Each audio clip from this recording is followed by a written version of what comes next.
So hello everyone, this is Rahul. Welcome back to the channel. So दोस्तों, आज की इस वीडियो में बात करने वाले हैं स्टॉक फॉर द वीक के बारे में। साथ ही साथ देखने वाले हैं मार्केट का ओवरऑल व्यू। मार्केट किस पोजीशन पे खड़ा है, यानी रेजिस्टेंस या सपोर्ट, अगला डायरेक्शन क्या दिख रहा है हमें, और साथ ही साथ कौन सा सेक्टर अपने आप को स्ट्रेंथ दिखा रहा है यानी स्ट्रॉन्ग शो कर रहा है, और कौन सा सेक्टर अपने आप को वीकनेस दिखा रहा है यानी कमजोर शो कर रहा है। तो चलिए फटाफट से चलते हैं दोस्तों टर्मिनल पे। तो दोस्तों यहाँ पे आप देख रहे हैं सबसे पहले निफ्टी 50 का चार्ट, और देखिएगा कि निफ्टी 50 के चार्ट में दोस्तों जो इंपॉर्टेंट लेवल है, यानी लास्ट टाइम पे जो है प्राइस ने फिर से जो है एक डाउन साइड का एक डायरेक्शन दिखाने की कोशिश करी है अप टूवर्ड्स, यानी एक नया हाइस बना चुका है यहाँ पे। फिलहाल आगे का क्या रुख है वो बात कर लेते हैं। देखिए, रेजिस्टेंस की बात की जाए दोस्तों यहाँ पे, तो रेजिस्टेंस कुछ इस प्रकार से है कि 22,300, ठीक है, 22,300। और दूसरा जो रेंज है फ्रेंड्स, एक जोन हमने जो डिवाइड करा है, और एक है हमारे पास 22,200 का। अब देखिएगा, इस जोन की बात की जाए, सबसे पहले वन बाय वन एक्सप्लेन कर देता हूं मैं। आप क्लोजिंग को फोकस करेंगे दोस्तों, तो वो क्लोजिंग जो निकटतम दिख रहा है वो दिख रहा है 22,212 के आसपास, राइट। 212 की क्लोजिंग है। और आपको मैंने बोला फ्रेंड्स कि यहाँ पे जो रेजिस्टेंस है वो हमारे पास है 22,300 और 22,200 का। प्राइस आपको दिख रहा है फ्रेंड्स कहीं ना कहीं 22,200 के अंदर है, यानी ऊपर साइड में है। और प्राइस अगर यहां से आएगा तो पक्का यहां पे सपोर्ट लेने की कोशिश करेगा, तो ये ध्यान रखिएगा। ओके, प्राइस कहां पे है ये मैटर करेगा। प्राइस अगर जैसे कि 300 और 200 के बीच में है, तो 200 इसके लिए इंपॉर्टेंट हर्डल होगा। ओके, आशा करते हैं चीजें समझ में आ गई होंगी। चलिए मेजर सपोर्ट की बात कर लेते हैं कि अगर 200 का लेवल टूटा तो प्राइस का मेरे अकॉर्डिंग कहां, ये जो मेरी एनालिसिस है उसके अकॉर्डिंग कहां पे सपोर्ट लेने की कोशिश करेगा।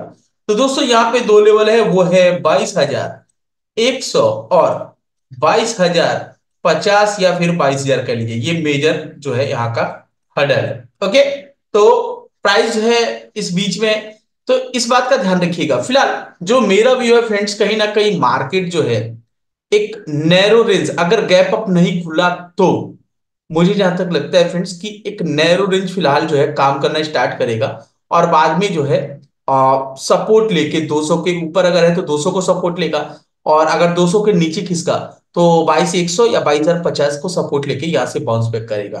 ओके, 300 का जो लेवल है फ्रेंड्स, वो अगर ध्वस्त हो जाता है तो ये हमारे लिए सबसे अच्छी बात होगी। लेकिन उसके लिए प्राइस का ऊपर ओपनिंग होना, यानी गैप अप जो भी क्लोजिंग है अभी उसके अकॉर्डिंग फ्रेंड्स गैप अप होना बहुत ज्यादा जरूरी है, तो वो सस्टेन कर पाएगा अंत में। ओके, तो ये तो फ्रेंड्स निफ्टी का, आशा करता हूँ चीजें समझ में आ गई होंगी।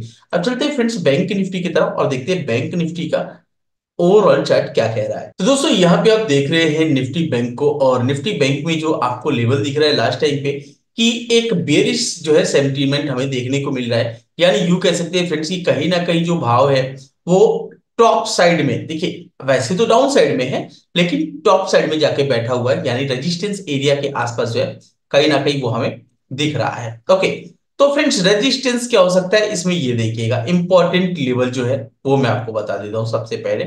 तो चार्ट को मैं अगर छोटा करूँ तो आपको दिखेगा भी यहाँ पे कि इसके लिए फ्रेंड्स जो इंपॉर्टेंट है वो है 47,400। देखिए 47,000 एक 400 का जो लेवल है दोस्तों, राइट, वो बहुत इंपॉर्टेंट है। देखिए ये सारे के सारे फ्रेंड्स स्ट्राइक प्राइस में ही, इस बात का ध्यान रखिएगा।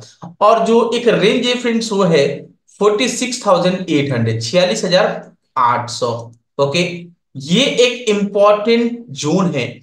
और आप देखेंगे फ्रेंड्स की जो क्लोजिंग है लास्ट टाइम का वो है 46,811 के आसपास। कहीं ना कहीं ये इसके लिए मेजर हर्डल का काम करने की कोशिश कर सकता है। ओके, देखने वाली बात हो कि क्या हो रहा है यहाँ पे, लेकिन जब तक वो 47,400 के ऊपर ना निकले एक फ्रेश बाइंग मुझे नहीं लगता इसमें होने वाली है।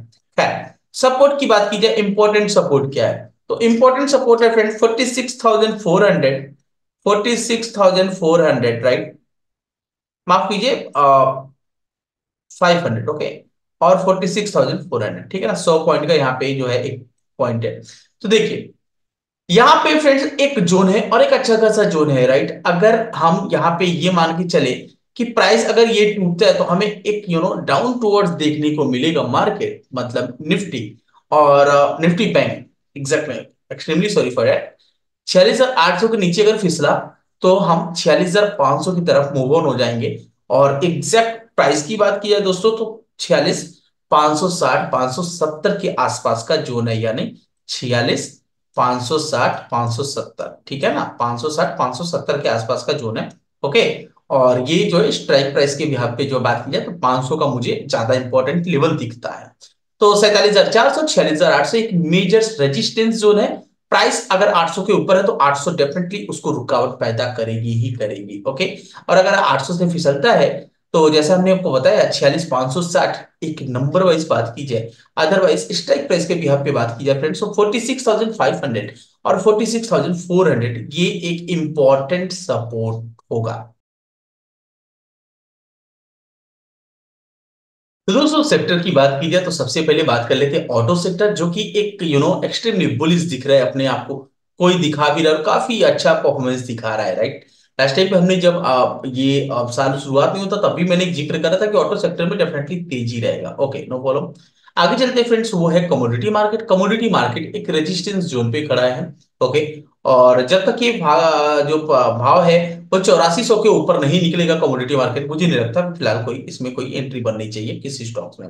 खैर, आगे बात कर लेते हैं, कंजप्शन एक स्ट्रॉन्ग दिखा रहा है, राइट। दूसरा नेक्स्ट वन है फ्रेंड्स हमारे पास वो है एनर्जी सेक्टर, एक हर्डल वाले पॉइंट पे है लेकिन ये डेफिनेटली इसको ब्रेक कर जाना चाहिए जैसा मुझे लगता है यहाँ पे। ओके, आगे बढ़ते एफएमसीजी फ्रेंड्स, एफएमसीजी जैसा आप देख सकते हैं यहाँ पे कि एक इंपॉर्टेंट पॉइंट पे खड़ा है और जो कि एक सपोर्ट मेजर पॉइंट है और एक रिटेस्टिंग जोन भी है, राइट। प्राइस यहीं पे कहीं ना कहीं आके खड़ा है तो यहाँ पे डेफिनेटली कह सकते हैं फ्रेंड्स कि ये एक सही जगह होगा अगर मार्केट जैसा हमें दिख रहा है उस हिसाब से, कि ये यहां से जो है एक एफएमसीजी वाले स्टॉक्स में फ्रेंड्स डेफिनेटली हम कोशिश कर सकते हैं। अदरवाइज आप देख सकते हैं यहाँ पे कि हमें ठीक ठाक दिख रहा है एफएमसीजी, यानी एक मेजर पॉइंट पे खड़ा है। खैर, आगे बढ़ते वो है फ्रेंड्स हमारे पास इंफ्रा काफी अच्छा है। नेक्स्ट वन वो है फ्रेंड्स हमारे पास आईटी। आईटी भी ठीक ठाक जगह पे, क्योंकि देखिए ना ये जो है ना ये जोन जो है एक ब्रेक का जो हुआ था। और दूसरा क्या है फ्रेंड्स कि जब तक ये आपका कितना इसका जो हाइस है वो मैं बात करूंगा इधर 38,500 है ना, 38,500 जब तक इसके ऊपर निकलेगा नहीं मुझे नहीं लगता कोई तेजी यहाँ पे देखने को मिलेगा, राइट। क्योंकि एक सेफ की बात कर रहा हूं, अदरवाइज ये एक रिटेस्टिंग जोन है, यहाँ पे डेफिनेटली पॉसिबिलिटी है कि हम जो है एंट्री जो है स्टॉक्स में यानी एनालिसिस कर सकते हैं। ओके, टॉप साइड में आगे बढ़ते हैं फ्रेंड्स, वो है हमारे पास मेटल। मेटल अभी एक हर्डल पॉइंट पे है तो मेटल जो सेक्टर है फ्रेंड्स वो कहीं ना कहीं अभी रेजिस्टेंस फेस करता हुआ दिख रहा है हमें, राइट। फार्मा सेक्टर काफी अच्छा है। आगे बढ़ते हैं और वो आगे पीएसयू, पीएसयू भी ठीक ठाक जगह पे है, कोई दिक्कत वाली बात नहीं है अभी भी। नेक्स्ट वन है प्राइवेट, जैसा आप देख सकते हैं एज इट इज, जैसा निफ्टी बैंक निफ्टी कर रहा है वैसे ही एज इट इज कर रहा है प्राइवेट। ओके, और इसके नीचे आता है फ्रेंड्स हमारे पास रियलिटी, और रियलिटी में फ्रेंड्स एक बढ़िया सा भूचाल हमें देखने को मिल रहा है। ओके, तो दोस्तों स्टॉक का नाम है इंडो काउंट्स इंडस्ट्री यानी आईसीआईएल। और आप देख सकते हैं फ्रेंड्स की लास्ट टाइम पे एक बढ़िया सा हमें ट्रेंड देखने को मिल रहा है, एक बढ़िया सा तेजी और साथ ही साथ एक वॉल्यूम में एक बढ़िया सा स्पाइक देखने को मिला है, यानी बहुत ही तेजी के साथ जो है वॉल्यूम के साथ जो है यहाँ पे प्राइस भी अपने आप को अप टूवर्ड्स क्लोज करने में कामयाब रहा। ओके, खैर यहाँ पे बात कर लेते हैं दोस्तों की लेवल क्या है। देखिए सबसे पहली बात ये फ्रेंड्स की आप देखेंगे कि ये एक जो हाइस बना था, हाइस था फ्रेंड्स वो था आपका 11 अक्टूबर 2021 का। और इस अक्टूबर वाले भाव पे मैंने लेवल्स पहले से ड्रॉ करके रखा हुआ है। आप देखेंगे फ्रेंड्स कि 315 के भाव को तोड़ने में लास्ट टाइम जो कि 2021 का लेवल है, और इस लेवल्स को तोड़ने में इसको बहुत ज्यादा मशक्कत करनी पड़ी है यहाँ पे। आप देखिए कोशिश करते करते वीकली फेल हुआ, प्राइस फिर से गया, फिर फेल हुआ, फिर नीचे गया और अब ये ऊपर की तरफ जो है पॉजिटिव क्लोजिंग दे चुका है। तो दोस्तों यहाँ पे 315 खैर क्लोजिंग है 323 के आसपास तो कोई दिक्कत वाली बात नहीं है ना, दो चार रुपए ऊपर नीचे चलता है इसमें। तो 323 यानी सीएमपी के भाव पे भी हम खरीदारी कर सकते हैं। 315 इसका मेजर जो है पॉइंट है। ओके, तो ये हमारा खरीदारी का जोन होगा।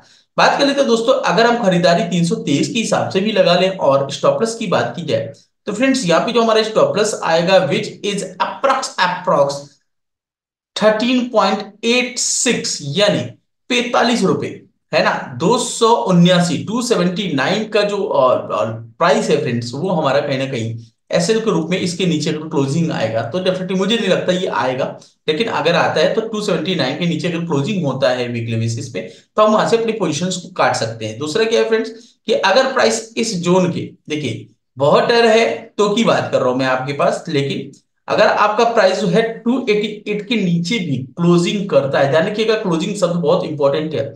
279 इंपॉर्टेंट मेजर पॉइंट है, लेकिन अगर आप माइनर्स पे भी मानते हैं तो 288 का जो लेवल है फ्रेंड्स, अगर इसके नीचे भी क्लोजिंग करता है वीकली बेसिस पे, ओके, रिजेक्शन नहीं क्लोजिंग करता है, तो हम यहाँ पे इस पॉइंट को कंसीडर कर सकते हैं और अपने पोजीशंस को जो है काटने के लिए तैयार रह सकते हैं। ओके, बात कर लेते हैं दोस्तों टारगेट की। देखिए 14% अगर है तो फ्रेंड्स टारगेट भी हमारा उसी हिसाब से यहाँ पे, अगर छोटे पॉइंट के हिसाब से फ्रेंड्स हमारे पास जो मिनिमम जो टारगेट निकल के आता है, यानी स्विंग ट्रेडिंग के अकॉर्डिंग वो आता है यहाँ से 20%, विच इज अप्रॉक्स हियर और 384। ओके, 384 का जो लेवल है दोस्तों, वो इसका जो है इंपॉर्टेंट जो है एक टारगेट हो जाएगा छोटे टाइम फ्रेम पे, माफ कीजिए छोटे टाइम पे, इट मींस एक हफ्ते, 2 हफ्ते या 3 हफ्ते में। ओके, मेजोरिटी की बात की जाए दोस्तों कि अगर भाव यानी मार्केट अगर अपवर्ड जाता है तो क्या लेवल होगा, तो फ्रेंड्स मैं यहां से ये कैलकुलेट करूंगा और ये जो लेवल होगा हमारा which is this point, okay, which is 62% upwards. Okay, so 62% का मतलब हो गया दोस्तों यहाँ पे 600 500 का level, right, round figure number हो जाएगा फ्रेंड्स हमारे पास 500 का लेवल, और यही लेवल फ्रेंड्स हमारे पास टारगेट होगा। तो अगर 14 का भी आप लेते हैं, आप समझिएगा कि 14% का भी अगर आप लेते हैं, ओके, तो टारगेट यहां से अगर हम मेजर करेंगे तो 14 और ये देखिए 60, है ना। तो 14 14 चौको 56, अप्रॉक्स 1:4 प्लस, है ना, आपका आरआर यहाँ पे बैठेगा। तो आईसीआईएल फ्रेंड्स मेरी रडार पे है, और क्यों ना सोचा आपको भी दिया जाए, तो वो मैंने एनालिसिस आपको करके दिखा दिया। ओके, दूसरी बात ये फ्रेंड्स कि कोई भी ट्रेडिंग या कोई भी इन्वेस्टमेंट करने से पहले आप अपने फाइनेंशियल एडवाइजर की सलाह जरूर ले लीजिएगा, या फिर आप जो है खुद भी एनालिसिस कर लीजिएगा, क्योंकि यहाँ पे केवल और केवल मैं अपनी एनालिसिस ही शो कर रहा हूँ। ओके, तो चलिए देखते हैं आज का हमारा दूसरा बेहतरीन स्टॉक कौन सा है। तो दोस्तों हमारे पास दूसरा स्टॉक है, वो है त्रिवेणी टरबाइन लिमिटेड, और आप देख सकते हैं फ्रेंड्स कि यहाँ पे प्राइस जो है बहुत समय से जो है एक हर्डल के रूप में काम कर रहा था, और कहीं ना कहीं प्राइस जो है ये आपको जो है रोकने की कोशिश कर रहा था, और फाइनली एक हाई वॉल्यूम के साथ एक क्लोजिंग आया हुआ है। ओके, तो फ्रेंड्स यहाँ पे जो मुझे दिख रहा है कि आप देखेंगे कि क्लोजिंग होने के बाद, यानी पिछले से पिछले वीक 5 फरवरी की जो वीक थी उसमें क्लोजिंग हुआ था, राइट, 12 फरवरी की जो कैंडल है वो सस्टेन करेगा, और नेक्स्ट वीक आप देखेंगे अगर वॉल्यूम को फोकस करेंगे, इस दौरान आपको वॉल्यूम गिरता हुआ नजर आ रहा है, यानी यहाँ पे जो सेलर है इसको गिराने के मूड में नहीं है, कहीं ना कहीं एक बड़ा प्लेयर इस कैंडल में एंट्री कर चुका है। ओके, तो ये एक बड़ी चीज है फ्रेंड्स। यहाँ पे जो हमारी एंट्री जो होगी फ्रेंड्स, वो होगी टॉप ऑफ दिस कैंडल, यानी 472, एव द 472। ओके, ये हमारी एंट्री होगी इस प्राइस पे 472 के ऊपर, क्लोजिंग भी आपको छोटे टाइम फ्रेम पे एंट्री डेफिनेटली बनती है। ओके, स्टॉप लॉस की बात की है दोस्तों, तो 472 से हमारा जो स्टॉप लॉस होगा दोस्तों बिलो 418, 418 रुपए के नीचे, राइट, ये हमारा स्टॉप लॉस होगा। तो 418 का मतलब हो गया दोस्तों, यहां से अगर मैं यहां से मेजर करूं तो देखिएगा 418, it means this point. Okay, approx 11.5%, right. Target की बात की जाए दोस्तों तो यहां से टारगेट बनता है लगभग 34% का, तो यहां से 1434%, इट मींस दिस पॉइंट, यानी 600 633 का जो टारगेट है फ्रेंड्स, ये हमारा जो प्राइस है वो हमारा टारगेट होगा। ओके, आरआर की बात की जाए फ्रेंड्स यहां से, तो आप देखेंगे कि अप्रोक्स 11.5 में 12% भी ले लूं तो यहां से ये बनता है और 34 1:2.8 के आसपास का हमारा आरआर यहाँ पे डेफिनेटली देखने को मिल जाएगा। तो दोस्तों ये थे बेहतरीन 2 स्टॉक जो मुझे मेरे रडार पे आए हैं, इसके सिवा कोई स्टॉक्स मेरे रडार पे आया नहीं। ओके, ऑटो सेक्टर में ऑलरेडी तेजी दिख रही है, राइट, और दूसरा जो है फ्रेंड्स हमने दिया था आपको last to last week Ajmera realty, और आप जाके देख सकते हैं लगभग लगभग वो टारगेट पे है। 200-250 पॉइंट की रैली जो है अप्रोक्स 400, 450, 450, 550 के आसपास मैंने आपको दिया था। और आप जो अगर जिन्होंने लिया होगा उसमें एक बेहतरीन भूचाल हमें देखने को मिला, और प्राइस जो है लगभग 750, 800 के आसपास पहुंचता हुआ हमें नजर आ रहा है अभी। ओके, तो आशा करता हूँ दोस्तों कि आप लोग जो है अपनी एनालिसिस कर करके एंट्री भी अच्छी जगह पे कर रहे होंगे और टारगेट भी अच्छा खासा वसूल कर रहे होंगे। जो लॉस हो रहा होगा पोजीशन जल्दी काटना है, इस बात का भरपूर ध्यान रखें। तो आशा करते हैं चीजें आपको समझ में आ गई होंगी। तो अगर आप हमारे चैनल पे नए हैं तो चैनल को सब्सक्राइब कर लीजिएगा और बेल आइकन को प्रेस भी कर दीजिएगा, और वीडियो को लाइक शेयर कमेंट तो जरूर कीजिएगा। मिलते हैं आपसे ऐसे ही एक नए वीडियोस में, तब तक के लिए बाय बाय, जय हिंद।